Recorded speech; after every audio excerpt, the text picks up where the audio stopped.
98 Rockfest 2019, presented by Coors Lights. Big rig, Pat Donovan sitting on the couches. The fine Corinthian leather, easily washable after a day like today with glorious suns. How we doing, gentlemen? Good, man. Very well. How are you? How are you? Feeling a little sweaty? Not yet. Not yet? I was. That comes. He's got the silver bullet over here. He's like, I got my pre-show beer on. I'm good to go. Life is good. How many interviews do you walk into where you sit down and there's beer on ice? Not enough. Not very many. Not enough? Yeah. Should that be the way to go? welcome. Yeah, we try. We That's try and very keep it. kind of you We guys. appreciate it. We try and keep it light. Now I know Deuce was talking to you guys a while back, and foodies, you guys see Chase urchin. foodie. Chase foodie.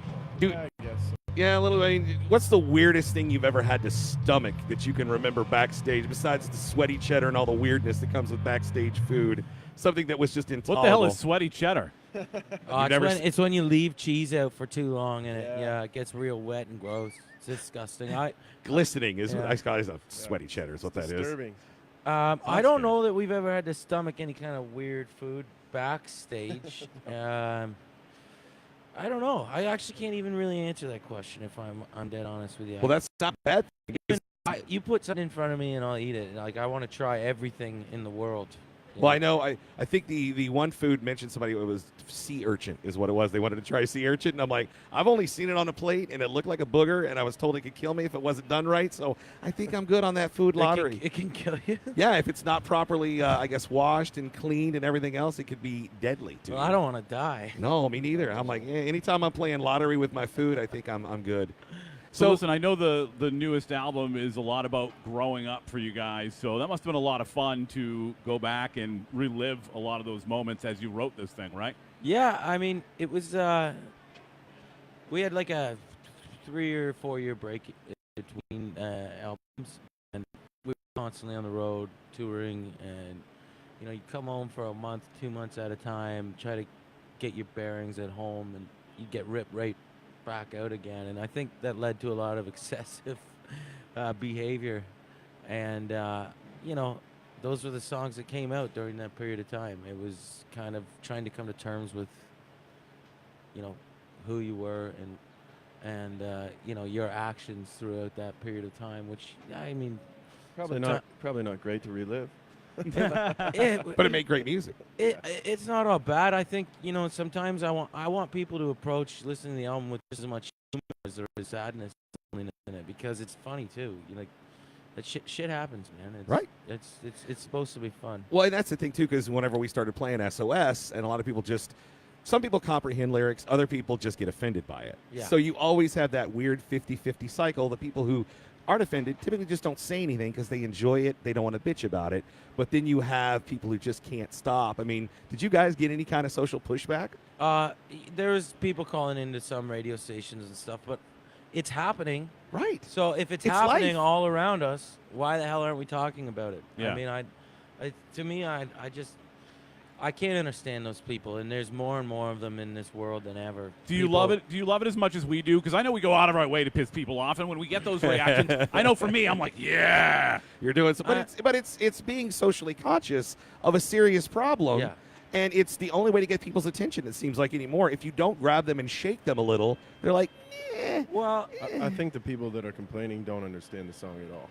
Yeah. They never took. Well, they no, never true. took a minute to listen. And that's exactly my point. It's like people who they hear a title of a song and take it for a title and nothing else. Yeah. And it's like one of the things I remember most was Michael Stipe from REM when he talked about The One I Love, and he goes, if I had a nickel for every time I heard somebody play that song at a wedding, and I just wanted to go, did you ever listen to the lyrics of the song? Do you really know? Yeah, I know.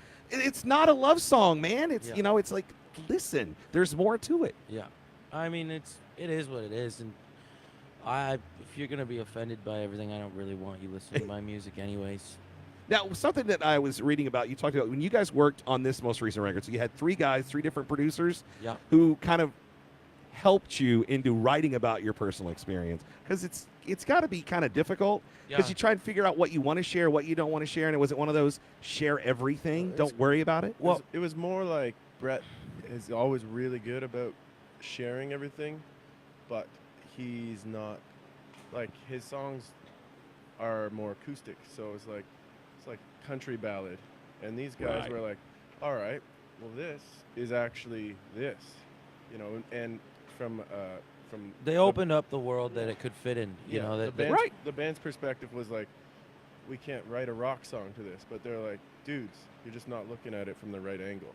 So they kind of changed our perspective on all these voice notes, and he's probably got 1,000 more on his phone right now that we could. How important is that as a musician to get those kind of influences from people who see things differently than you do and can help you kind of change that perspective? It was the most important thing that Yeah. could have happened to our band at that moment in time. It was, I honestly, we were forever going to be in debt to those three guys, Nick, Don, and Ryan. I mean, it's part of growing, you know. Right, it's how you take it to the next level, the next step. Now, when I saw you talk about that, like voice memos on your phone, what was it that you had to play for them? Was it just lyrics? No, it was like melody, lyrics. You know, sometimes a guitar part that probably was too crappy to be used. But I mean, But it's an idea. I mean, that's where it starts from. Yeah, and I mean, it would be like, you know, an intro, a verse, a chorus. Sometimes I'd have all the lyrics, but a lot of time I always kept things open so that when I brought it to the band or if I brought it to people, they would feel inspired to add to it rather than just taking a song and trying to make it their own. Like they don't want something fully finished. People don't want something completely finished to work on. They want to feel like they're invested in the outcome of the song. What's the weirdest thing that sparked you to write something? Oh man, I don't know. All this stuff is flying by you every day, and you're just kind of grabbing at it and trying to jot it down. Because I mean, I've seen throughout the years, like going to the Rock and Roll Hall of Fame and seeing how artists would write stuff on the back of a receipt at a restaurant on a brown paper bag where something just hit them, you know. And then it was like saw one. It was John Lennon. I can't remember the song he was writing on, but you saw how many choruses he worked on, and then scratched it out with a black pen, and then did another one. Then he finally had it right and put a star next to it. Yeah. And it's so cool to see that. And it can happen in the middle of the night, probably. Oh yeah, no, actually it happens it can happen any moment, and then you have to be ready to go and put it down. And really, sometimes it can be a social deterrent. Right, right. Like on the bus, for instance, if everybody's partying and stuff, I have to go find some kind of quiet area. I don't always have to find that quiet area, but I'm usually the guy that's not. If I'm writing a song, my friends will be mad at me because I'm sitting in there. You're in the moment. I'm sitting there talking to myself, and we're kind of used to it though. Yeah, but I've been the band is house party, like craziness all around, and there's Brett with an acoustic guitar. And I'm like, how in the hell does he do that? Right. Because that's a special talent, man. It really is. To do that, like just shut everything out. Write a song. It takes a certain amount of, you know. I'm not really self-conscious about that kind of stuff. I think that some people kind of feel like they would look weird. Right. The middle Where of it's just you doing you. But I just kind of go into like robot mode and start talking to myself and pick up a guitar and start humming things. And I mean, I like it that way. I like that I have that even moment of silence in the middle of the party to go and be myself. Right. It's really the only way I connect with myself, to be honest, like on a deeper kind of level. Very cool. Let me ask you this. So everybody, now the thing to do is do a biopic about a band, right? Yeah. What would the opening scene for your movie? Everybody seems to go for kind of like the shock and awe, or that moment where the band came together. Is there a moment so far in your history you think would be the opening moment for your movie? Probably 5 guys sleeping in the back of a U-Haul truck in the prairies in late November. Ugh.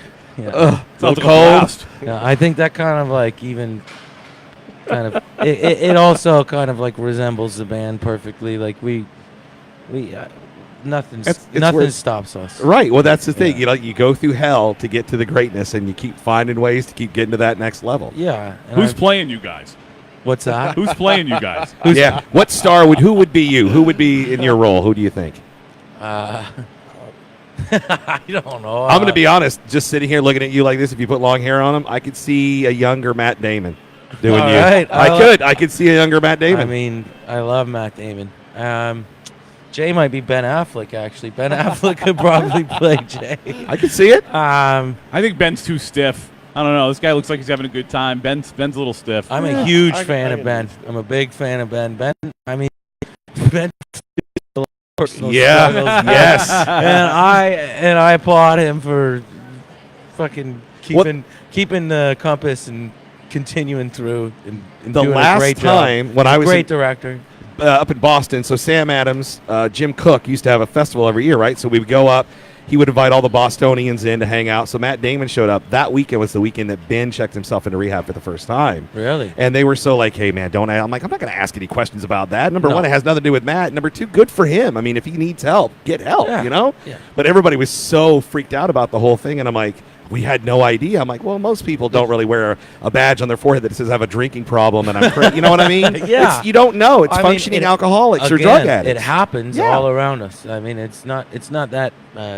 A lot more common than you think. Yeah, I mean, bottom exactly. line, it really, really is. Yeah. Glorious Sons, guys, thank you so much for taking the time to Thank come up. you. I know you're a little busy today. You got things to do. And Ah, we got we nothing actually to have do. I know. nothing to do. Yeah. By the way, the most gorgeous true. What's the road dog's name? Quincy. Quincy. Quincy's He's a just good chilling boy. on the old deck here. Just beautiful. How long has Quincy been out with you guys on the road? Well, actually, Quincy's days. just come on the weekend with our friend Paulie. Yeah, he's Paulie's service dog, and Quince. My God, he's a good boy. Yeah, just so cool. He just looks like I'm kind of here like backup security, just in case somebody needs to get taken out at the knees Yeah. down. Yeah. I Nobody gotcha. is more relaxed than No. Quincy right now. No, that is awesome. That'll Nobody be wants me to after the mess show's with a done. German Shepherd. No, And, they're just such good, loyal, beautiful dogs. They're the greatest dog. Yeah, it was the They're- first dog I ever had as a kid. They're my Ma- favorite breed. Yep, period. Because they're just so, Yeah. they're just there, man. Awesome. Guys, thank you so much again for taking the time. Thank 98 you. Rock Fest 2019, presented by Coors Light with the big rig, Pat Donovan rolling.